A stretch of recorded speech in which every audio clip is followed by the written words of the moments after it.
I like Christianity but I don't like Christians. இதை சொன்னவர் யாருன்னா நம்முடைய தேசப்பிதா காந்தியடிகள். ஏன் அவர் கிறிஸ்தவம் எனக்கு பிடித்திருக்கிறது என்று சொல்லி இருக்கிறார் என்றால் அது எல்லோரும் சிந்திக்க வேண்டிய ஒரு காரியம். ஆனால் கிறிஸ்தவர்களை பிடிக்கவில்லை என்று சொல்லி இருக்கிறார். கிறிஸ்தவம் இந்த விவிலியம், அதாவது பைபிள் கூறுகிற ஒரு வாழ்வியல், அது ஒரு தனிச்சிறப்பு வாய்ந்த ஒரு வாழ்வியல்.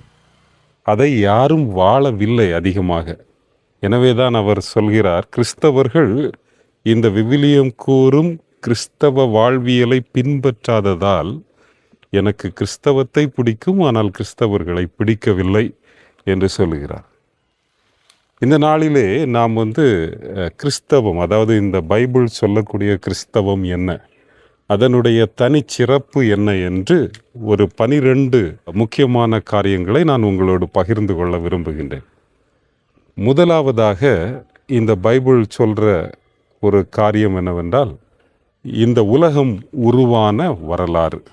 ஆண்டவர் வார்த்தையினாலே இந்த உலகத்தை உருவாக்கினார் என்று ஆதியாகமம் முதல் 3 அதிகாரங்களிலே அவைகள் சொல்லப்பட்டிருக்கின்றன.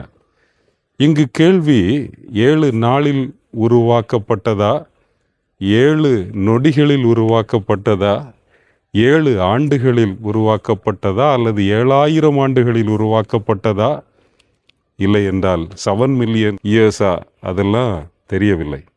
ஆனால் அந்த கிரியேஷன், அதாவது இந்த உலகம் தோற்றத்தை பற்றி பைபிளில் சொல்லப்பட்டிருக்கிற காரியம், அந்த காரியத்தின் நோக்கம் என்னவென்றால், உலகம் எப்படி உருவானது என்பது மனிதனுக்கு அதிகமாக தெரிய வேண்டும் என்பது அதனுடைய ஆண்டவருடைய பிரதான நோக்கம் அல்ல.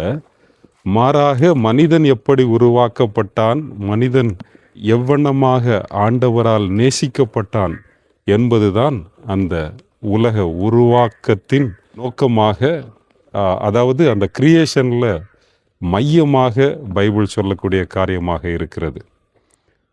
ஆக அந்த மனிதன் எப்படி விசேஷமானவன் என்றால், ஆண்டவர் உலகம் அனைத்தையும், மரம் செடி கொடிகள் விலங்குகள் எல்லாவற்றையும் வார்த்தையினால் உருவாக்கினார். ஆனால் மனிதனை தன் சொந்த சாயலாக, இன் ஹிஸ் ஓன் இமேஜ், அவர் தன்னுடைய கரங்களினாலே உருவாக்கினார் என்று அங்கே சொல்லப்பட்டிருக்கிறது.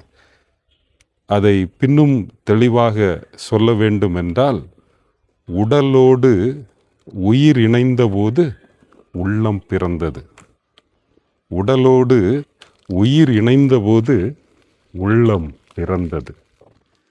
மனிதனை மண்ணினாலே உருவாக்கி ஜீவ சுவாசத்தை அதிலே ஊதினார். மனிதன் ஜீவ ஆத்துமாவானான் என்று சொல்லப்பட்டிருக்கிறது. அப்படி என்றால் மண்ணினாலே உருவாக்கப்பட்ட உடல், அதிலே உயிர், ஆண்டவருடைய ஆவி அங்கே அனுப்பப்பட்டது, சுவாசம், இரண்டும் இணைந்தபோது மனிதன் பிறந்தான், ஆத்துமாவானான். இதை தான் ட்ரினிட்டி ஆஃப் மேன் என்று சொல்லுகிறார்கள். ஆவி, ஆத்துமா, சரீரம். முதலிலே உருவாக்கப்பட்டது சரீரம், அதிலே ஆவி, ஆண்டவருடைய பொருளாக, உயிர் உண்டாக்குகின்ற வல்லமையாக அது உட்பிரவேசித்தது. அது இரண்டும் இணைந்தபோது மனிதன் ஆத்துமாவாக பிறந்தான். ஆவி, ஆத்துமா, சரீரம் என்பார்கள். இது திருமறை கூறுகின்ற, பைபிள் கூறுகின்ற ஒரு சிறப்பான காரியங்களில் மிக முக்கியமானது.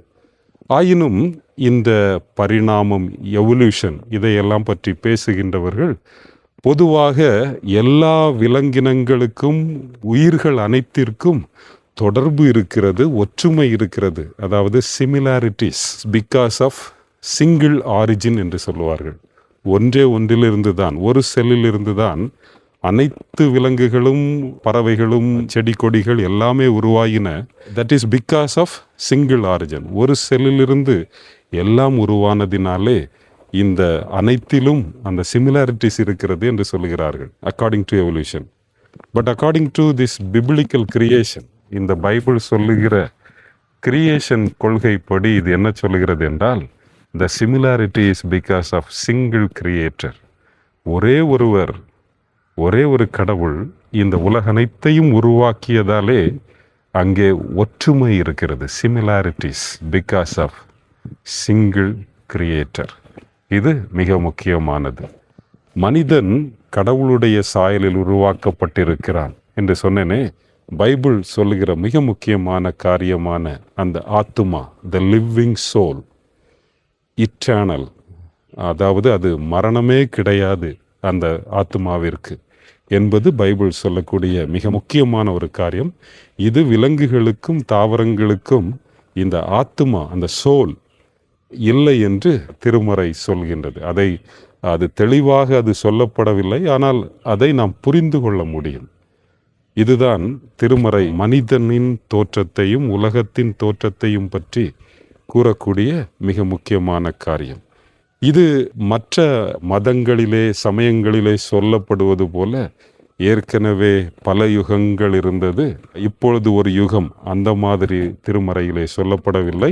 முதல் மனிதனாகிய ஆதாம் துவங்கி எத்தனை வருடங்கள் ஆகியிருக்கின்றன என்று தெளிவான கணக்குகளும் திருமறையிலே சொல்லப்பட்டிருக்கிறது.